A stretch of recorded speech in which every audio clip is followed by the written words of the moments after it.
大家好，欢迎来到 K 线西游战法频道，订阅我的频道，读懂 K 线背后的秘密。今天是北京时间2022年12月28日下午的16点43分，在这里呢为大家解读比特币的行情。首先呢，我们还是看一下外围市场道指的表现呢。那道指呢，我们看到昨天出现了一个阳十字星啊，最终呢涨幅0.11。那么我们看到啊，它开盘是有一定高开的，高开之后往下走，这样呢影响了比特币的反弹情绪。那么我们看到比特币啊已经被压抑了3个交易日啊，这3个交易日呢是在圣诞节、周六、周日、周一啊3个交易日一直等待美股有好的一个反弹和涨幅，但是最终等来了啊美股的微涨和下杀动作啊，所以呢比特币啊在昨天啊没有在17000点以上啊有所表现啊，出现了一波下跌啊，美股对它的影响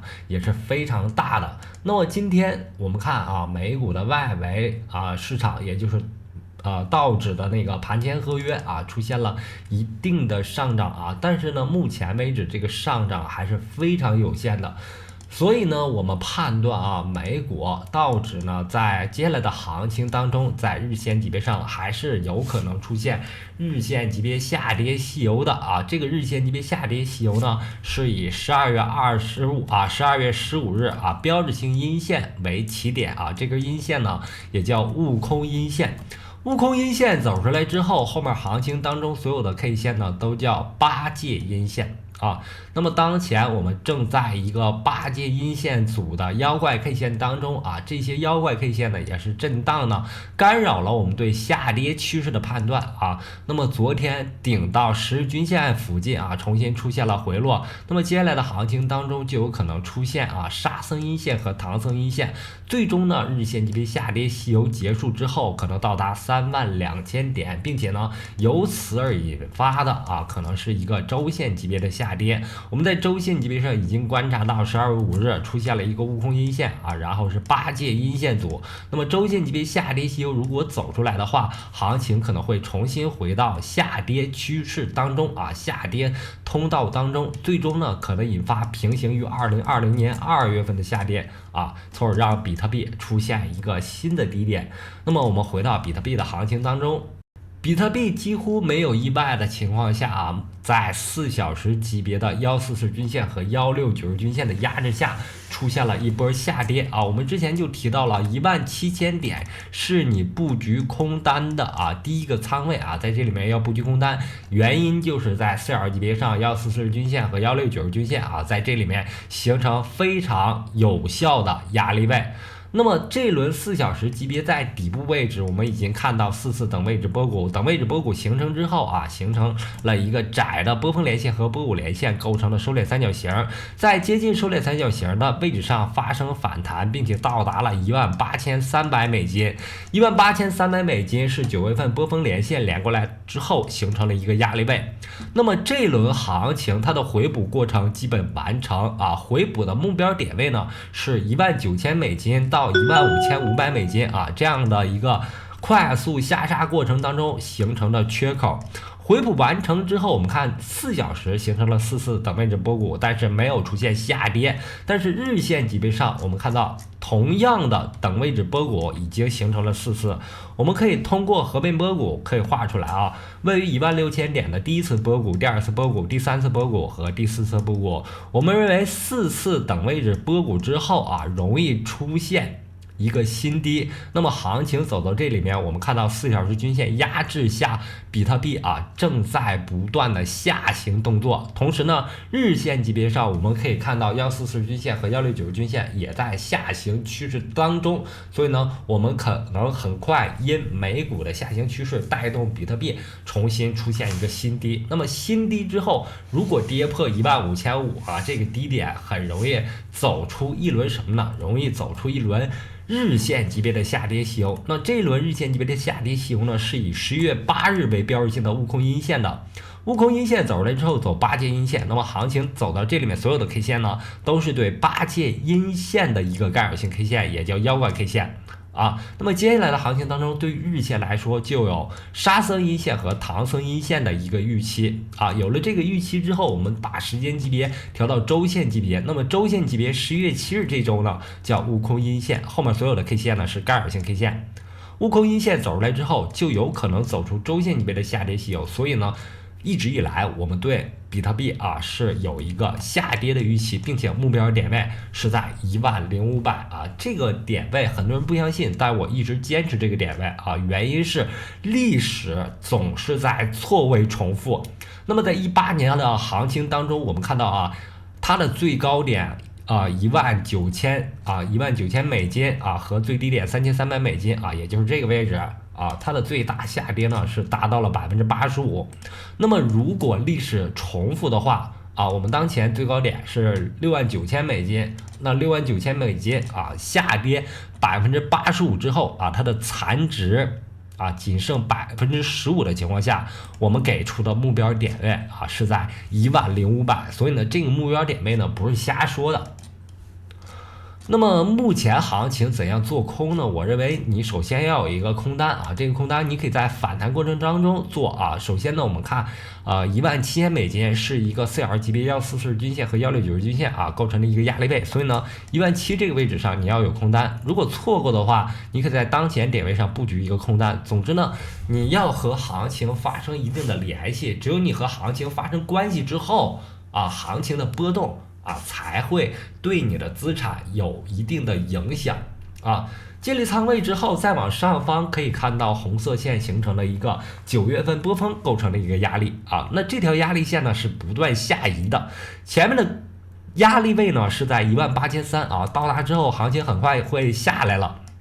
18300当天我就给出了这个位置是可以布局空单的位置啊，大家伙可以回顾一下这个12月15日这一天呢，我给出的这个 YouTube 视频啊，然后再往上呢就是19000美金啊，这几个关键点呢，如果发生快速的反弹，都要有仓位进行布局。在行情当中非常简单啊，第一点确认当前是熊市，下跌趋势是主要的获利方向。那第二点呢是找到各层级的各时间级别的压力位和主要的波峰连线、波谷连线构成的压力均线压力都要清楚并且了解。那在各均线各主要压力位附近布局你的仓位，分布式进场最终呢获得趋势上的利润还是非常容易的。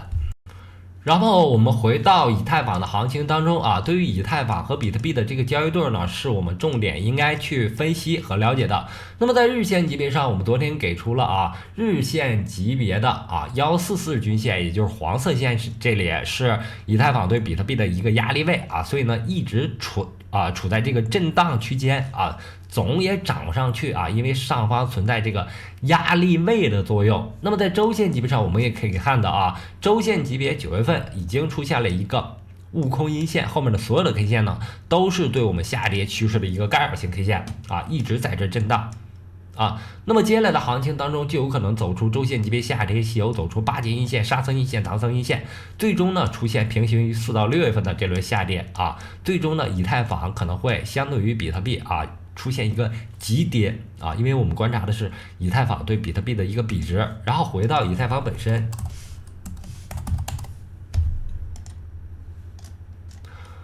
那以太坊本身目前的这个结构已经走到尾声首先我们可以看到11月8日同比特币类似的是走出了一个悟空阴线然后是8节阴线，行情走到这里面所有的 K 线呢都是对8节阴线的一个干扰性动作也可以理解成对这个8节阴线的一个回补。回补完成之后，我们认为会有沙僧阴线和唐僧阴线出现并且呢目前的点位非常关键，原因是如果1100美金跌破的话，可能会出现持续的下跌，最终呢完成日线级别的下跌洗油，完成周线级别的下跌洗油所以呢1100美金非常关键。同时波峰连线和波谷连线目前处在近焦点的这个区域上。我们知道近焦点位置非常关键，容易发生变盘动作焦点位呢是有吸引力作用的容易把价格吸引下来以太坊的价格在被吸引之后呢，以横带跌啊，脱离了焦点位置，但是呢，近焦点位置同样危险啊，容易在这个位置上跌下来啊，所以呢，对于以太坊来说还是比较好的做空标的。昨天晚上 BNB 啊突然出现了一定的涨幅啊，而且是逆势上涨啊，它的最大波动呢仅有 2.68%， 但是 BNB 的强势呢让大家伙啊在手机上看起来它的波动非常大啊。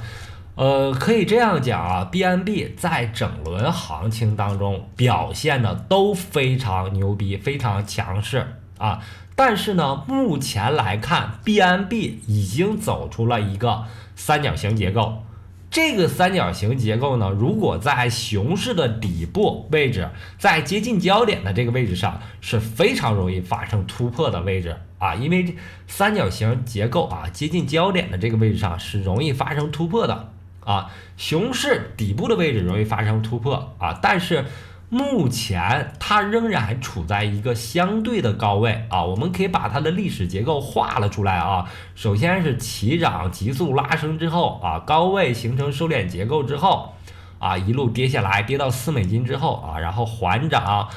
调整之后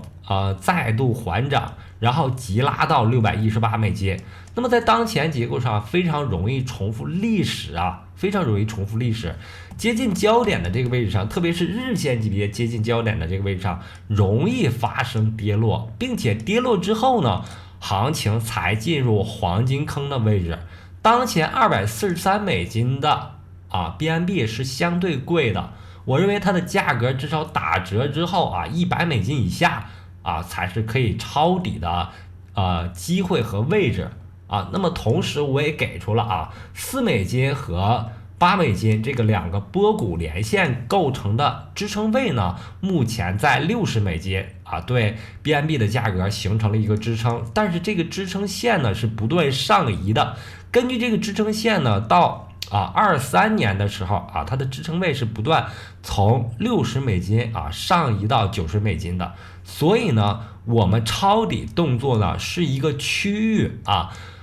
几乎99%以上的人不可能抄到绝对的底部啊。对于任何一种现货来说啊，或者你感兴趣的，甚至是信仰币种来说啊，我对 BNB 也是有信仰的啊。那对于这种优质的币种来说，你的仓位啊，在熊市末期啊是要不断补充进来的。虽然我相信 BNB 当前的价格会很贵啊，但是我也有一点 BNB 啊，去保证手里面有一些仓位同 BNB 发生关系啊，和 BNB 发生关系之后 ，BNB 的价格的涨跌啊，才和你形成联系啊。那么它价格一旦出现比较低的位置啊，比如说我给出来的这个紫色的区域，到达这个区域之后，会毫不犹豫啊，再补充你的仓位。不断补充之后，直到把你的子弹补足。那么未来3年比特币重启牛市，以太坊重启牛市，BNB 重启牛市之后自然而然会获得很多利润。最近2天呢，我观察到推特系列的币种，像道指还有 Mask 这2个币种纷纷出现了一个跌破我们日线级别140均线和169均线，重新回到深熊行情的一个标志性动作。我们看到道指已经跌破144和169了。那么目前对道指来说，0.076这个位置上就形成了一个压力，可以顺势做空与之类似的是同板块推特板块的 Mask 目前也正在接近169均线和144均线。如果跌破的话那这个线附近就是你做空的时候止损可以设置的一个位置行情呢，我认为更多的时候应该顺势而为有波动的情况下，尽量做右侧交易，顺势才能获得行情当中趋势上的利润同时呢，也看到了